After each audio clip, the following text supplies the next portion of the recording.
7 years ago, my younger sister ran off with my fiancé, the man I was days away from marrying.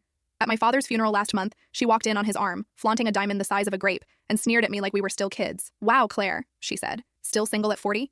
I guess some of us really do win." I just smiled, turned to her, and said, "Have you met my husband yet?" Back then, Ethan was everything to me. We had a wedding date set, a house in the suburbs under contract, and I thought my life was perfectly aligned. Then Lauren, my sister, did what she always did.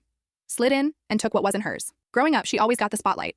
She got the convertible at 17, the dream internship dad's connections landed her, the fancy clothes mom would splurge on, and then eventually, she took Ethan too. They moved into some sprawling estate in Rhode Island, while I was left to start again from scratch. The betrayal nearly broke me. I spent months in therapy, clawing my way out of anger and shame.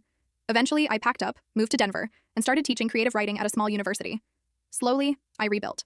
That's where I met Daniel, at a book launch downtown. He was quiet, brilliant, and the way he spoke about words and ideas made me feel seen, in a way Ethan never had. So standing there in that funeral home, watching Lauren glide across the room in her sleek black Prada dress, I felt that old sting rise in my chest. She didn't miss a beat when she spotted me. "Claire, you actually showed up," she said, loud enough for every distant cousin and old neighbor to hear. "Still scribbling away at those little writing classes?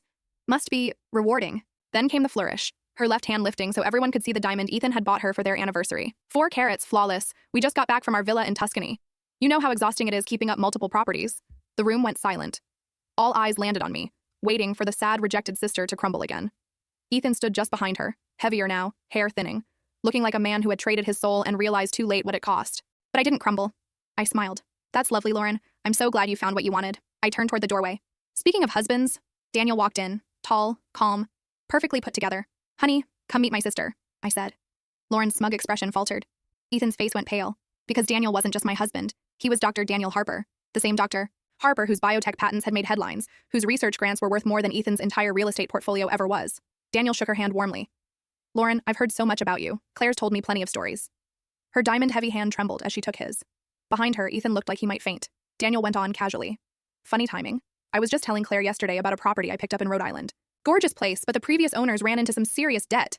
Foreclosure was finalized last week." Lauren blinked hard. I didn't have to say a word. Everyone in that room knew what he meant. Her mansion, gone. Ethan's company, bankrupt. That glittering diamond, probably already on layaway at a jeweler's counter. The silence was absolute. You could almost hear her perfect little world shattering in real time. "Well," I said softly, turning back to my father's casket, "we should pay our respects." As Daniel and I walked away, I caught Ethan's voice in a harsh whisper. "You didn't tell me she was married to him." I didn't look back.